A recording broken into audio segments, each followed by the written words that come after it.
All right. So, Bob, it's a pleasure to sit down with you and talk with you. You've been doing this for a really long time, since 2010, and you were kind of the one who really started marketing for moving companies. You were the first one to get into this industry and see the potential in it. And so I wanted to sit down with you and talk to you a little bit about over the years, what have your observations been about the industry, the importance of marketing as a whole for moving companies? A lot of people in the moving industry, they're not experts themselves, but it's really important to be. And so I wanted to have this video as a resource for people to start educating themselves a little bit. And I felt like you were really the perfect person to do that with. Thank you, Theo. I appreciate that. Yes, it has been a long time. We were hired first by Maury Stevenson Group, Ed Melton, and company back in 2010. They had at the time 125 agents, and they made us the trusted vendor.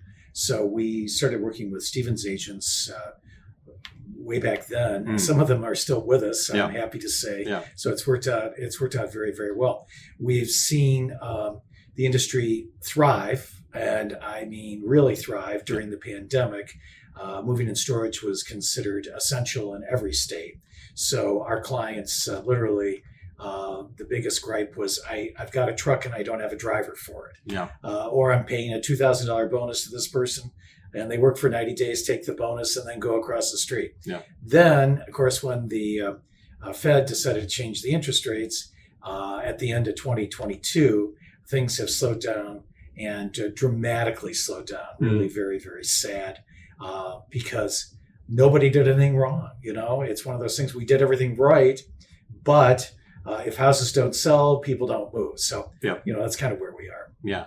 So the big theme for today is revenue, making money, and how can a moving company partnering with a digital marketing agency, how can that help them to find more leads and make more money, of course, over year. So I've got a couple of questions for you. Okay. All leading into this overall theme. And the first one is, what's the most dramatic impact you have seen digital marketing have on the annual income of a moving company? Sometimes you hit a home run. Sometimes it takes a while and you get to first and have to return and those type of things. I would say that the starting point is that the owner really has to decide what they want for their business. I think the first question is, what do you think is a reasonable budget on a monthly basis to promote your business? Yeah. If it's zero, then, don't call us or don't call our competitors, it's zero. The fact of the matter is that today, with the competition that we see in these major markets, zero is not going to get you anywhere. Yeah. Okay. And yes, some people do have good word of mouth. And yes, some people have friends and can speak and all. But I remember way back when Pete Stevens at Stevens Van Line said that his next door neighbor was moving and said he was going to use Stevens worldwide, but he was still going to go on the internet and see what else was out there. Yeah. And I mean, I think that's the way people are today. So I would just say to the people watching this, you really have to see what your competitors are doing. And in most of these markets, $3,000 to $5,000 a month in advertising / marketing / advertising is what is being spent. In many instances, it's in excess of $10,000 a month. It just depends on the market. It just depends on the potential of the market. I see. So, it's one of these things where you cannot, I think, save yourself to prosperity and cut back to prosperity. You have to market. And without that, it's not going to work. So I remember a few years back, my client in Philadelphia was like, I'm so happy with what's going on. I know in talking with the insurance people, because there are only a couple of people that write insurance for moving companies. And in the Pennsylvania, I know I'm doing as much business as anybody, and I'm not the biggest guy on the block. Don't ever sell your company. Don't ever leave your company. I want to be with you forever. That was a huge endorsement. Yeah. Another endorsement I would say happened just recently. We had a client that was concerned about our AdWords management fee. Yeah. And what we were doing with AdWords, and was what he was doing beneficial to him. And he said, this is just a bunch of numbers here. I don't understand all these numbers. And I said, let me tell you, let me show you what's going on. Let's look at October of a year ago and see what your cost per conversion was. And then let's look at October of this year and see what your cost per conversion was. Yeah. Okay. So we looked at 2024 and it was $138 cost per conversion. We looked in October 2025 and it was $38 cost per conversion. I see. That's what you can do with good advertising, with good marketing, with discipline, and with a lot of very smart people around to make it happen. Absolutely. And kind of branching off of that, from your perspective, what are some of the qualities that make a good partner for you? Like, what are some of the qualities that, if you see these in the CEO of a moving company, this is the kind of person who's going to have a lot of success as a mover, as making a better business. What are some of those qualities that you've seen? It's interesting you put it that way, because really it's all up here. It doesn't matter how big the moving company is. If the owner is not proactive and aggressive, they're going to probably shrink, because no business stays the same. You're either growing or you're shrinking. Yeah. That's the way it is. And it's all in the mind of the owner, because we have moving companies that are really mom and pop, but they're outspending people that tell me they don't have the budget to do it. So really, it's how they feel about their business and the potential of their business. There is always growth opportunity out there. Now, in many of these markets, there are people that are very intelligent, very smart, and they're doing all the right things. Our best partner is somebody that talks to us every month, that is always available, that really we have a scorecard that we show to the client once a quarter to say, these are the items that, if done properly, these are what our best performing websites do. Yeah. If they choose not to do it, that's it at their, really despair. They're going to shoot themselves in the foot, but it's our responsibility to tell them, even if sometimes they don't want to hear it. Yeah.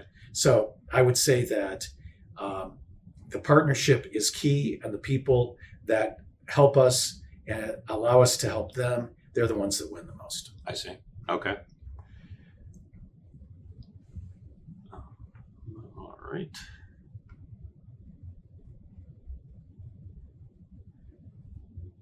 So, digital marketing, the industry has been going under, let me try it again. So digital marketing has been going through a lot of changes this year, especially with the introduction of large language models. You've told me in the past that Google Ads has been changing like you've never seen before. This next question I want to ask you is about SEO and PPC, or pay-per-click advertisement. When you start with SEO and PPC, how long would you say today someone should be waiting to start seeing results? I like to phrase the SEO as marketing, right? And I like to term the PPC as advertising. Okay. Marketing is a long-term proposition. All right. McDonald's didn't get where it is today in a year or two. It's not the way it happens. There's no push of a button. And so for somebody to come to us and say, we want to be on page one in New York City in 12 months, probably not going to happen. I see. I don't care who they hire. Of course. Okay. Now, people that need leads immediately, and that's really what we're talking about on our initial call with prospects, is how desperate are you really? You know, if you need leads tomorrow, then we want to go the advertising route. All right. But the advertising is like a parking meter. The minute you stop putting in, the ad goes away. Okay. But by advertising on Google Ads, for example, you're going to be on page one of that search engine results page. And, you know, millions and millions and millions of people are going to see that over a course of time. Now, people can say, oh, 96% of the people don't pay attention to the ads. They go right to the now the AI overview or the old classical listing. That may be true. But that 4% that does pay attention is going to buy from your business. And there are plenty of people that pay attention. And the budgets always run out. I see. So we don't ever worry about people not responding to a Google ad. Now, the ad has to be well written. There has to be some strategy involved. Of course. And just because you come to us for Google Ads doesn't mean you're going to sell anything unless you have your full marketing plan in order. People that say, you know what, I'm not getting any conversions. And I look at the statistics, and I had somebody a week or two ago, it was like, oh, we're not getting the conversions we wanted. And I said, well, it says you had 220 people click on the ad and go to your landing page that has your phone number and a form on it. But they didn't fill it out and they didn't call you. Okay. Well, maybe they went to their website and saw the website wasn't competitive. It looked old. It looked janky. Something was wrong. So it's holistic in all respects. But Google Ads is absolutely incredible now. What they've done in the last 2 years with AI is unbelievable. And now we're able to complete the loop, connect all the dots now, and send information back to Google from our client that even makes the ads more responsive. I see. So when someone's coming up with what they want to prioritize between marketing and advertising, the one that they want to choose is based on where they are as a business. Is that right? Correct. Okay. In an ideal world, though, do you think that they should be doing both? Definitely. There is no question that the web design and the marketing of the website is going to be perfect for somebody to come to the website and learn about the company and hopefully buy from the company. But a beautiful website is not going to be on page one the first day it's launched. So you need that traffic. And my SEO equation is traffic equals views equals clicks equals conversions. You can't have anything until you have traffic to the site. And that's what that initial Google advertising does. So are there websites or companies that SEO and PPC advertising will work better for than others? I don't think so. I think that really it comes down to the offer and what the business is trying to accomplish to get traffic to that website, and what is on that website that is educational and persuasive to get the prospect to call or fill out a form for the company to call back. Yeah. And that really is the key, is starting, what we call in the internet industry, the top of the funnel. They are at the very top of the funnel in introducing the company.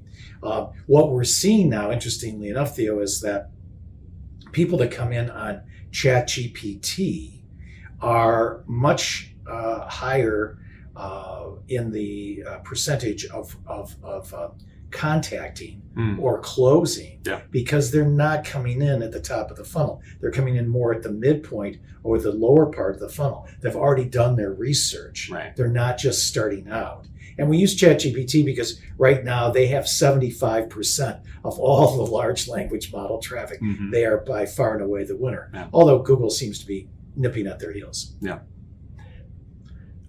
So speaking of ChatGPT and other large language models, is that something that people should be starting to pay more attention to, in your opinion, or is it still a couple of years out? Google, at the time ChatGPT was introduced, November 30th of 22, Google had 93% of the search traffic in the world. Recently, they're down to 90%. So it hasn't been a major change. But the crack has appeared, and Google is trying their hardest to plug the hole in the dam, if you will. Yeah. They don't want any more water to escape. So I think that even Google is answering the query with their large language model called Gemini. So it's all gone to the LLMs, and the LLMs search differently, think differently. It's search in transition right now. There's no question about that. Yeah. No one knows exactly how it's going to sort out. It's all kind of up in the air. But I'm not thinking that there's going to be a huge difference in the fact that a site that's engaging, a site that answers the people's questions, a site that is transparent, trustworthy, all of those things are going to do well, whether it's a large language model or whether it's Google search. I see. Okay. Kind of shifting back to Google Ads, because that is one of the areas that you have unmatched expertise in. Would you say Google Ads works better for smaller businesses or larger businesses? Should companies of any size or scale be looking at it as an option? It's a tremendous option, and we see it as the base of all advertising. That doesn't mean that in a pyramid, you might use other mediums, but you have to lay a base in, and you have to do enough in advertising in that base medium to have enough repetition to get people to respond. Yeah. It's kind of like a tree falls in the forest, did anybody hear it? So it's very, I think, almost disingenuous of the digital advertising companies like Facebook, like Bing, like Google. They'll take any amount of money a day as a daily budget, but that doesn't mean you're going to get any result. Yeah. There has to be a point that you've got to spend so much a day. And that's where our expertise comes in, because you have a very good feel for what it's going to take in different sized markets. Yeah. The beauty of Google Ads and Facebook and Microsoft Ads, for that matter, is you can look as big as the big guys. Never in the history of advertising have we had the 10 blue lines. Yeah. We've had the yellow pages where you had to have a full page. We have the daily newspaper, a full page, a half page, a quarter page, an eighth of a page, a business card size. Well, that really is, what would you say, skews against the small guy, because the small guy, the small woman, they look small. Yeah. But in digital advertising, the blue line's the same amount of characters. It's so many lines long. Yeah. It's all the same. Exactly. And it's a tremendous opportunity for the little guy to take on the big guy Mm, because the prospect, until they do the research, they're not going to know. I see. And you mentioned Facebook advertising, LinkedIn. Do you see those on the same level or priority level as Google Ads right now, or is Google Ads still far and away the best option? For most of our prospects, for most of our clients, Google Ads is number one because you are advertising to people who are in the market to buy. Yeah. No one is searching long distance moving companies unless they're looking to move out of state. Mhm. All right. Now, if you have a new product, a new feature, a new service, Facebook could be a valuable place to go because it's more like radio and TV. It's an awareness medium. Yeah. Okay. 99.9% of the people on Facebook right now are not looking to move. Okay. But if we run a long distance moving ad on Google, anybody that gets to that page is looking to make a long distance move. Mm. So we're only talking to people who are 100% interested in the product. I use the example, no one's searching for a Fram oil filter unless they need an oil filter. I mean, that's the way it is. So LinkedIn could be valuable in a B2B basis for office moving, for commercial moving, corporate relocation, something like that. Those are really depends on what the goal of the ad is, but that Google Ads in general would be our go-to. Okay. And then I think this is the question that everybody's gonna have on their mind. How much money would you say someone needs to start with on Google Ads to get traction and really see success on the platform?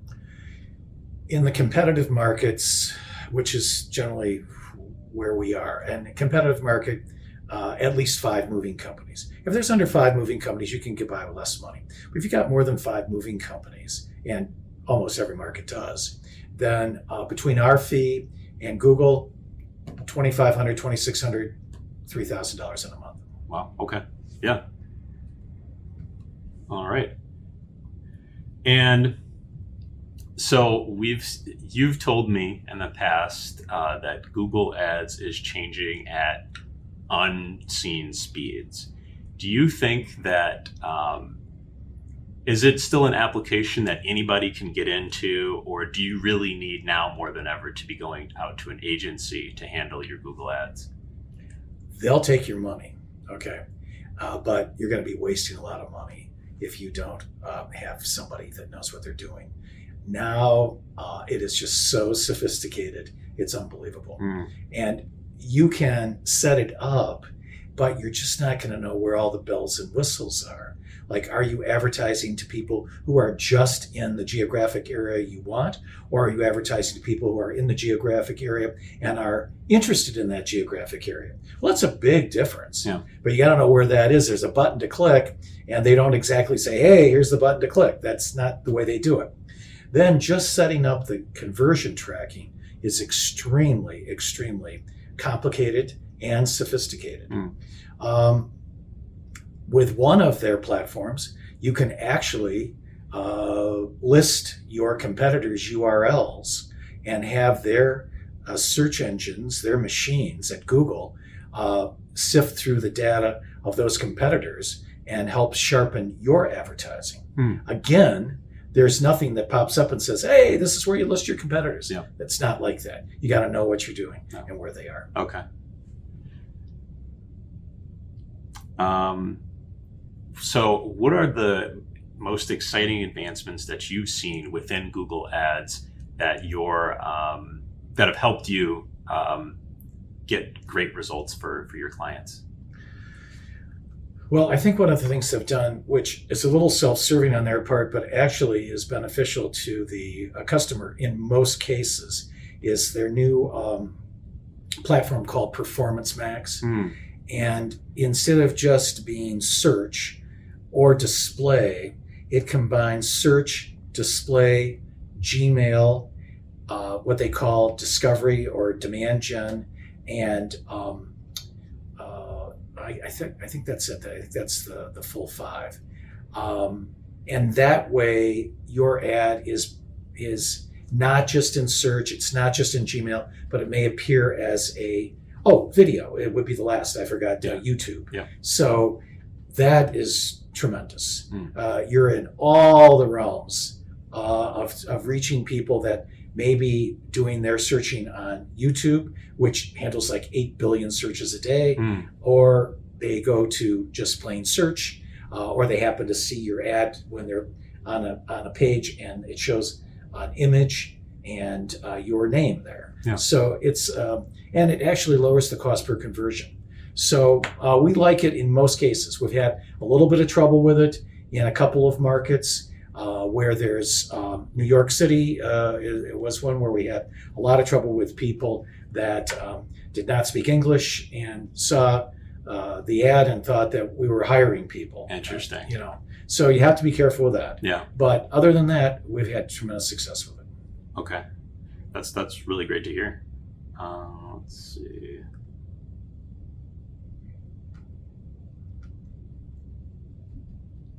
So now I want to get into something. That is kind of touchy for digital marketing agencies: pricing and pricing structure. What goes into determining pricing structure for you? We're on our full service a one-stop shop. So we know, having done this now for over 15 years, where are the touch points that influence Google? Now, the touch points that may influence the large language models are still to be determined.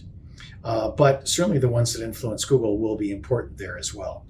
So we have incorporated the IT portion of it, building pages, building the website, changing things, whatever the client wants. We've incorporated social, we've incorporated content writing, and all of these things that are important to propelling the website, leapfrogging over somebody in front of them. Yeah. And now our big push is video. Video. People do not want to read. They want to hear it, see it. Yeah. So those would be the areas. Now, people that want to start out at a budget rate, we have a plan that doesn't include all of that allows them to get going, test it, see how they like it, see what kind of return on investment they get, and we know they'll be happy, and then they can step up to the full service. I see. And everything we do is month to month. We don't have a long-term contract for anything. If you don't like what's happening, there's no penalty to leave. Wow. So there's a lot of freedom there for people. Totally. If you're not happy, please, we want you to be happy. Great. So if you were going to kind of pull back the curtain a little bit, what are some of the red flags if someone was negotiating with another digital marketing agency that you would say to them, watch out for this? It's a small industry, moving and storage. I think that the code that whatever it is, Department of Commerce, whatever it is, uses, I think there's like 17,500 moving and storage companies in the country, which is not a lot when you compare it to plumbing. There's like 100,000, HVACs like 125,000. So it's relatively small. So integrity is key. Yeah. We operate with total integrity. And we're going to tell people the truth. If they like it or not, we're going to tell them the truth. They don't necessarily have to agree with us and follow our lead on things, but we want them to know what's important so that they feel comfortable. And when we do our monthly meetings via the internet, we go right to the Google data. Yeah. So it's nothing that is gone through a third-party piece of software or anything like that. They're seeing the real deal, and there's nothing that can be hidden, changed, or in any way manipulated. We just don't believe in that. Yeah.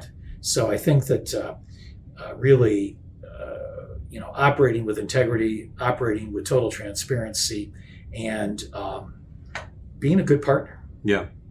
And part of being a good partner, when you call someone, they should be there to pick up the phone. That's something that you've really. We believe in that. I was at a meeting with a big client before we got really started so big in moving and storage, and this is a huge commercial realty company here in Detroit, and the biggest one of all, big conference room. And at the end, the CEO says, what do people like about you? And one of my IT people spouts up, he says, we answer our phones. And I'm thinking, oh my gosh, but they loved it. Mm-hmm. They loved it. Yep. And when something's wrong with the website, people don't want voicemail. Yep. They want somebody to pick up the phone. So we know that all of our competitors work out of their homes or work out of co-working space or whatever, and maybe that works for them. We just don't think the product is as good as if you have people in one spot who can collaborate. I see. Absolutely. And so let's say that we've got an example of a moving company and they've been with agency for a couple of months. How should they start evaluating themselves if their partnership is working out for them? We start with our progress report on a 2-week basis, just starting out. So probably for the first month, 2, maybe 3, we're going to talk every 2 weeks.